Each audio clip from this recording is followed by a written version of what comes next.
What's up, everybody? Welcome back to another Heroclix video. We are on the chases portion of the War of the Realms set review.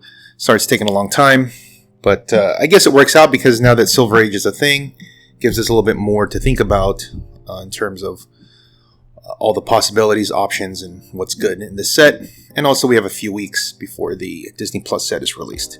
So I have 4 figures that I think are going to be the most viable, most playable for competitive play. So let's just get right into it. My personal favorite here, the first one, is Human Torch. It's kind of weird to say that because I don't think there's been a Human Torch ever that has been really good. But I think both the point values have some merit here. So let's first take a look at the 100 point dial.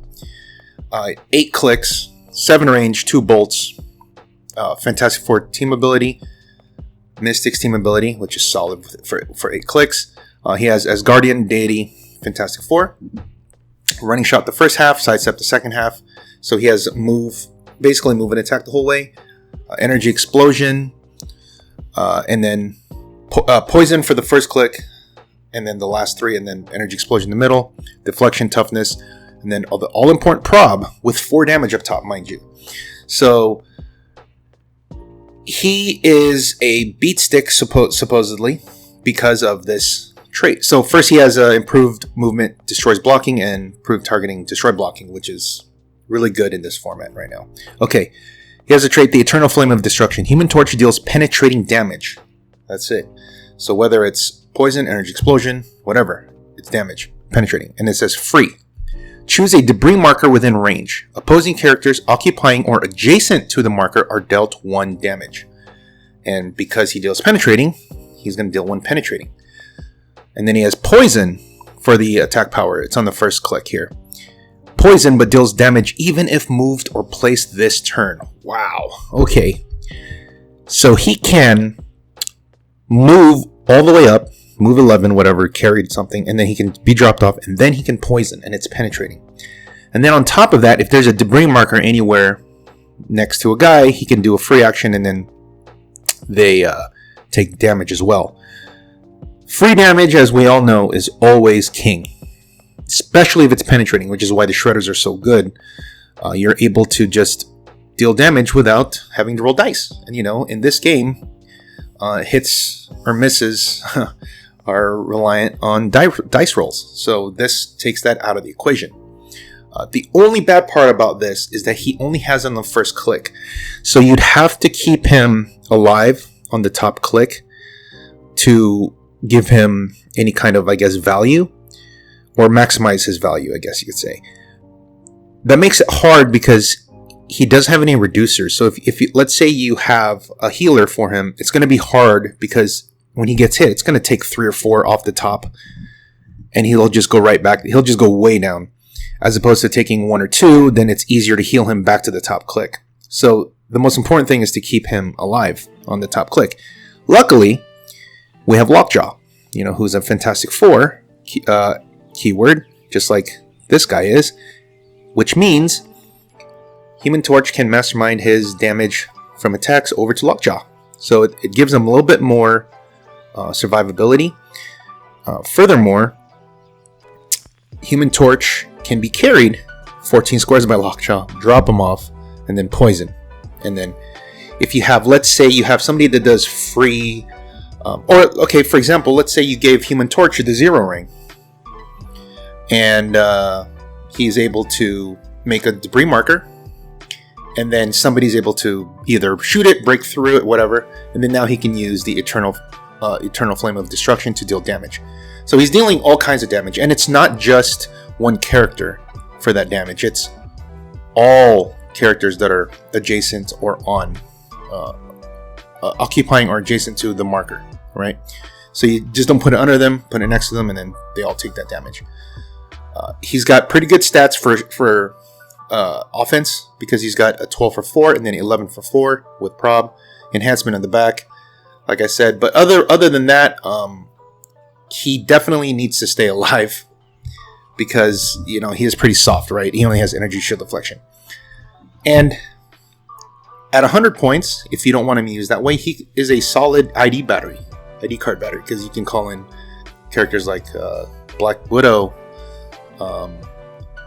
Green Arrow. Those are the two main ones, and because he's 100 points. And then there's also plenty of other ones, but those are like the two big ones, I think.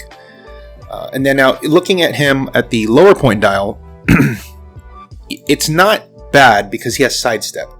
So if he's able to sidestep through blocking, he can break it, and then he can do the Eternal Flame of Destruction. However, he doesn't have the poison because he has it on second click, so you'll have to damage him somehow. In bronze, it's easier because you have Blind Owl. So if you have Blind Owl, you would kick him out. He'd take the 1 damage even the second click. You can carry him up. He'll do the poison, and then he can sidestep, break, and then he can do the free damage to them. So that's actually quite a bit that you can do for 50 points. And then, obviously, with Lockjaw, he'll be able to survive, theoretically, because you just mastermind the damage over. That's 80 points just for that low combo. And he's 50 points for silver, which is that's like the sweet spot for call-ins, because there are quite a bit of call-ins. Wolverine, Shang-Chi, Hawkeye at 50 points, because he's probably not going to be attacking.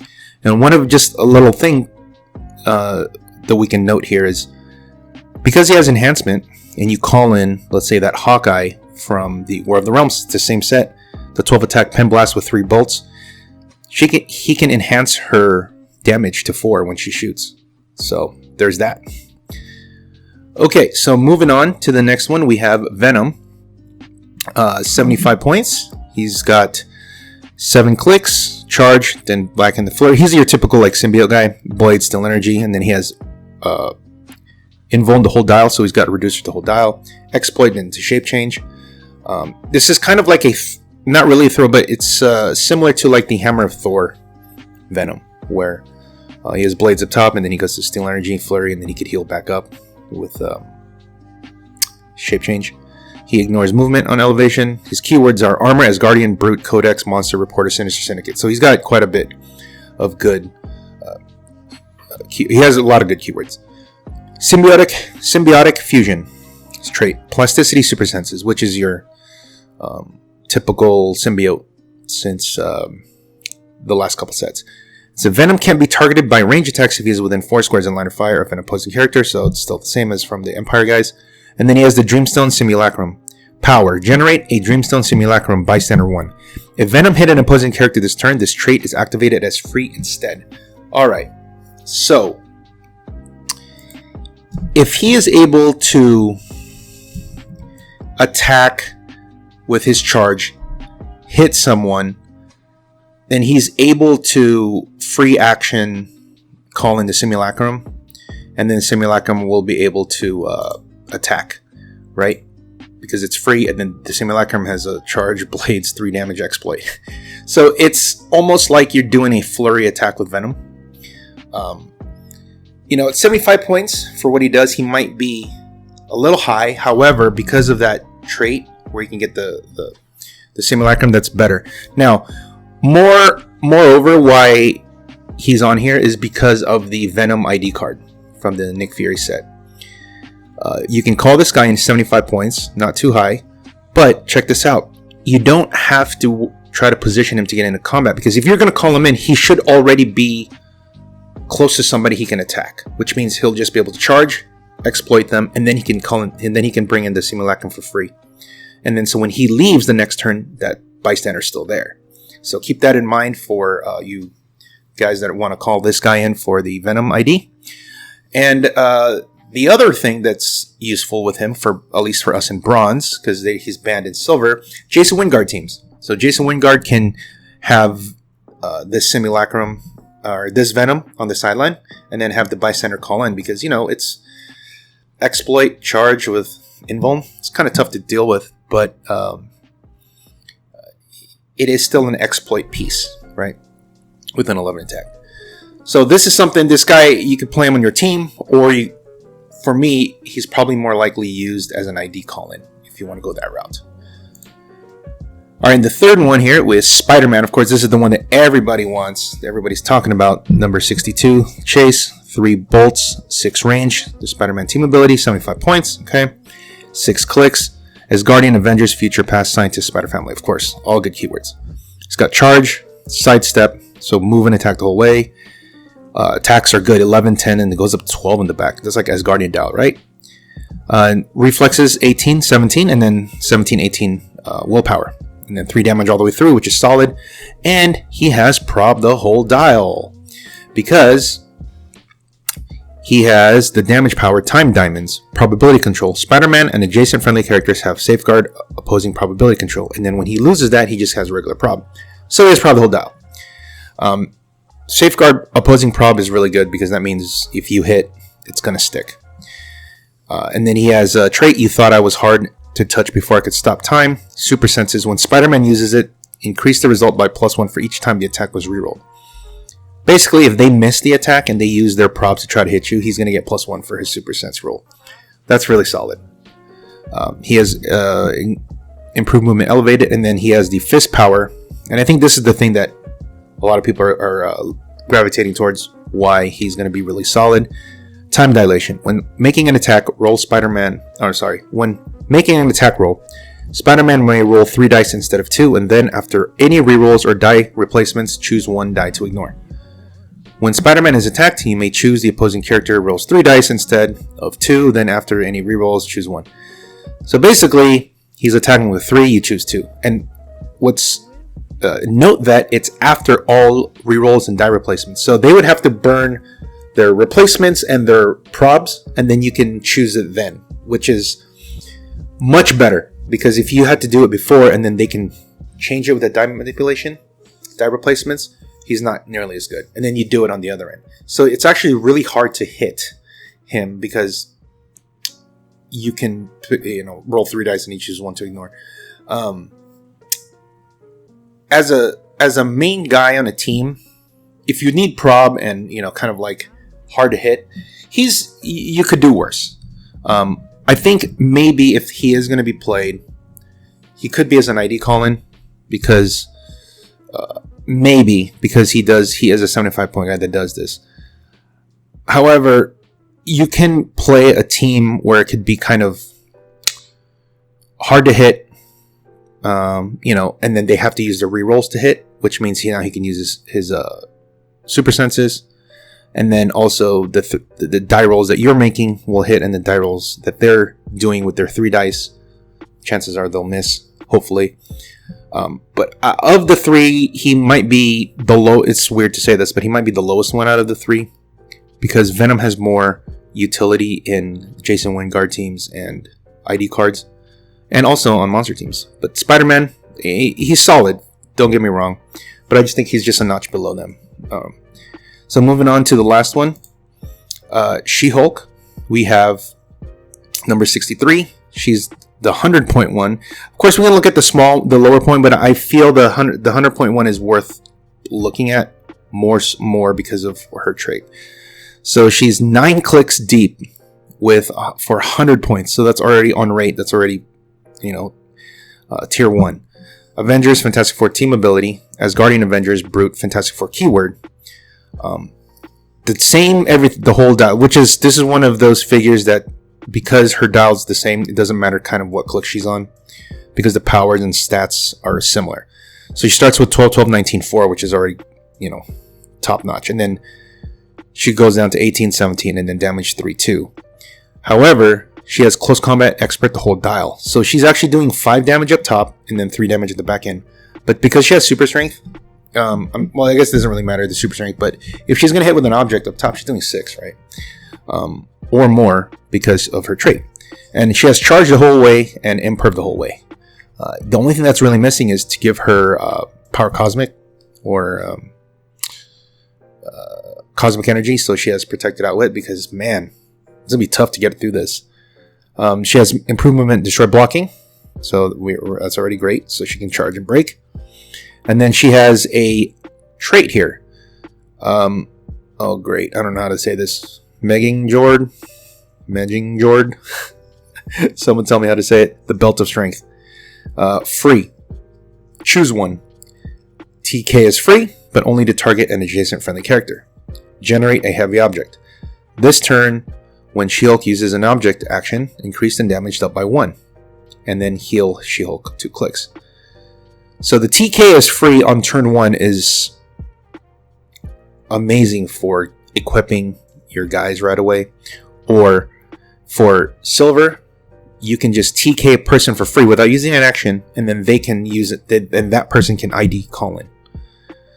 Okay, so think about that. And then she can generate a heavy object, sure, but if she already has an object and she uses this turn when she does the object action, increase damage up by 1. So she'll be doing 7 damage on the top click if she charges. Just on the top click, 7 damage with that. And then heal She-Hulk 2 clicks. That part right there is why we should be looking at her instead of the lower point dial. Because the lower point dial is only, I think, 3 clicks. So it's really hard for her to use that part if she's only 3 clicks, so she'll probably be dead. Here, if she gets hit for 4 or 5, she can still heal. And then, they can move away, run away, heal some more, whatever. Just keep her alive. And also, because she's 100 points, she could also be a good ID battery. If you can't get up close and she needs to shoot from far, fine. Then you ID call in Green Arrow. Or some other 100-point guy that can shoot. If you're up close, then she just hits.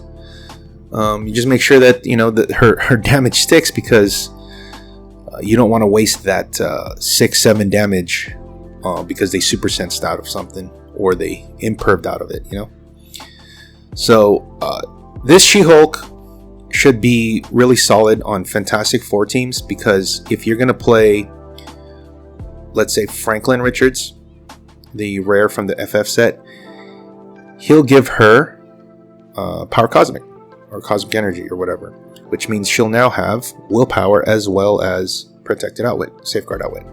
So, that's an, and then on top of that, Lockjaw will be there to soak up the damage, or she gets hit and then she can just heal. So, figures that can survive longer periods of time in this format it's huge, because there's a lot of teams that can Alpha Strike and hit hard and hit fast, but if they can't get through her dial, then they're just kind of pushing a whole bunch of damage in and they don't get any points. So also, if you wanted to call her in from the ID card, she's solid too. You just call her in 100 points, she's doing easily 6-7 damage. So alright, well, that's what I got. Those are the 4. I know there are quite a bit of other ones, but I think these are the ones, especially if you're going to factor in Silver Age. These, I think, should be the ones to look at. So, alright, the next one will be Primes, and then we're going to take a look at the the Fast Forces starter set and OP and stuff like that. And then we'll move on to Disney Plus, hopefully, by then. Alright, that's what I got. Until next time, guys, remember, only bad players blame the dice. See ya!